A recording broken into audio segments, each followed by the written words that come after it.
राज ठाकरे यांची संयुक्त अशी सभा ठाणे येथे होते. नेमकी कितपत उत्सुकता आहे, काय नेमकं राज ठाकरे बोलू शकतील या संदर्भात आपण अधिक माहिती घेणार आहोत. आपल्यासोबत या ठिकाणी अविनाश जाधव आहेत. अविनाशजी, 21 वर्षानंतर खरं तर हे दोन्ही नेते ठाण्यामध्ये एकत्रित सभा घेत आहेत.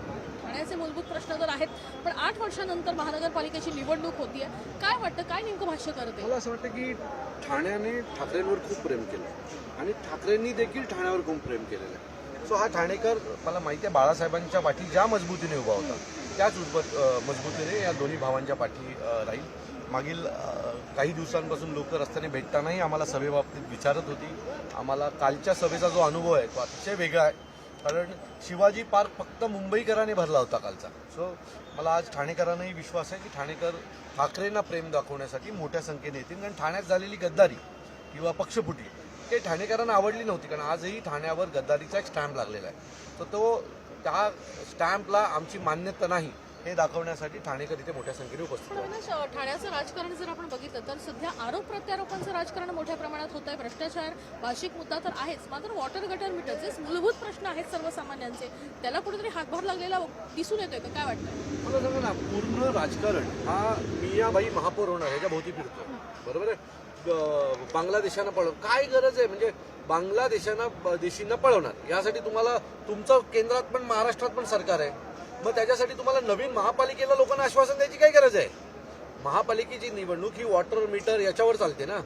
सो यांच्याकडे त्यातली केलेली कामं दाखवायला नाहीत, म्हणून पुन्हा हिंदुत्वावर पण पुन्हा भावनिक मुद्द्यांवर हात टाकून हे निवडणूक जिंकण्याचा याचा प्रयत्न आहे. प्रशासनाचं राज्य गेल्या 8 वर्षापासून होतं, तर तुम्हाला वाटतं की लोकांना आजही संघर्ष करावा लागतो असं वाटतं तुम्हाला? मी तुम्हाला प्रशासनाचं राज्य म्हणजे कोणाचं राज्य होतं? सत्ताधाऱ्यांचंच राज्य होतं ना. प्रशासन कोणाच्या अंतर असतं? सत्ताधाऱ्यांच्या अंतर होतं.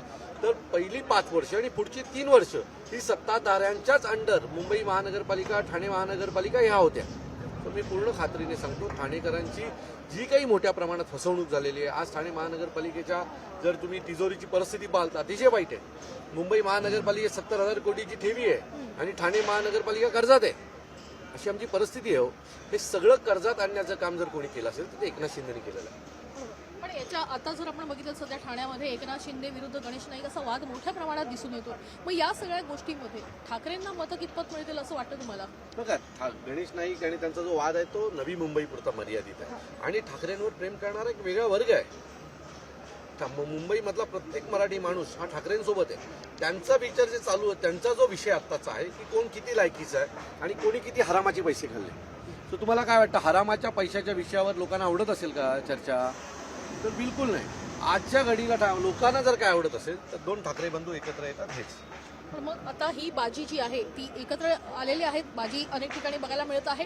ही बाजी मतांच्या स्वरूपामध्ये मतपेटीमध्ये तुम्हाला बघायला मिळेल असं वाटतं. 16 तारखेला महापौर तुमचा होईल असं वाटतं? तुम्हाला एक सांगतो, शिवसेना आणि भारतीय जनता पक्षाने एक प्रोपागंडा जरी किती मोठा उभा केला तरी मुंबईमधला मराठी माणूस, ठाण्यातला मराठी माणूस हा ठाकरेंच्या पाठीशी उभा राहणार आहे. त्याच्यामुळे यांनी किती वातावरण तशा प्रकारे तयार करायचा प्रयत्न केला तरी आम्ही ग्राउंडवर काम करतो. लोक आमच्याशी काय बोलतात हे आम्हाला माहिती आहे. आम्हाला दोघांना मिळून मागच्या विधानसभेत झालेलं मतदान हे यांच्यापेक्षा जास्त आहे. सो आमचा मतदार तर कुठे जाणार नाहीये ना, तो वळायचा असता तर ज्यावेळेला करोडो रुपये तुम्ही ओतले त्याच वेळेला तुमच्याकडे वळला असता. तो आमचा जो मतदार आहे तो आमच्या सोबतच राहणार आहे. तुम्ही तुमचं बघून घ्या. हा मतदार या वेळेला यांची जागा दाखवेल. जे लोकसभेला झालं ते तसाच प्रकारचं पानिपत येत्या महानगरपालिकेनं तुम्हाला यांचं पाहायला मिळेल. मनसेचे डोंबिवलीचे नेते घरात जे आहेत ते आता भाजपमध्ये गेलेले बघायला मिळत आहेत. घरात जे भाजपमध्ये गेलेले बघायला मिळत आहेत. सोबतच रवींद्र चव्हाणांनी आणखीन एक विधान केलेलं आहे की आणखीन एक मोठा नेता लवकरच भाजपमध्ये पक्षप्रवेश करणार आहे. यांची मोठ्याची व्याख्या तुम्हाला माहिती आहे का काय? गद्दारी करणारा मोठा. रवी घरतचं जर डोंबिवलीमधलं स्थान 8 दिवसापूर्वी त्याला शहर अध्यक्ष केला आम्ही. याच्या आधी 2 वेळा राजसाहेबांनी लात मारून हकललं होतं. त्याच्यानंतर पुन्हा आम्हाला असं वाटलं की नाही चला ठीक आहे, तो कुठल्या पक्षात निघून जाऊ नये म्हणून त्याला दिलेलं ते साहेबांनी बक्षीस होतं. पण गद्दारी करणारा गद्दारीच करतो. आता त्यांची गद्दारीची व्याख्या, त्यांची मोठ्याची व्याख्या तीच आहे की आमचा शाखाध्यक्ष, उपशाखाध्यक्ष, आमचे असे पळून जाणारे शहर अध्यक्ष असे म्हणजे त्यांच्यासाठी खूप मोठे आहेत. मला वाटतं की असाच एखादा असेल चिल्लर. आणखीन एक महत्त्वाचा प्रश्न या निमित्तानं असंही विचारावं असं वाटतं की तुमचे नगरसेवक जरी निवडून आले तरी ते नगरसेवक हे तुमच्या सोबतच राहतील का?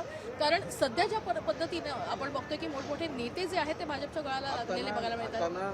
खूप झालं. आम्ही पोरं जन्माला घालायची आणि कोणतरी दुसरा घेऊन ती पळून जाणार. या वेळेला जर असं कुठलीही गोष्ट करताना दिसली तर त्या पोराला पुढचं आयुष्य बघता येणार नाही एवढं नक्की.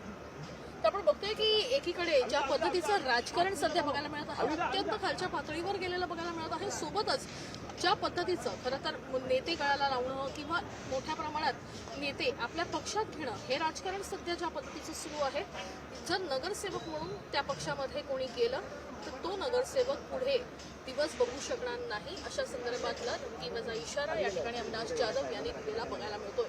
कॅमेरापासून गणेश वैदेही काणेकर, साम टीव्ही न्यूज मुंबई.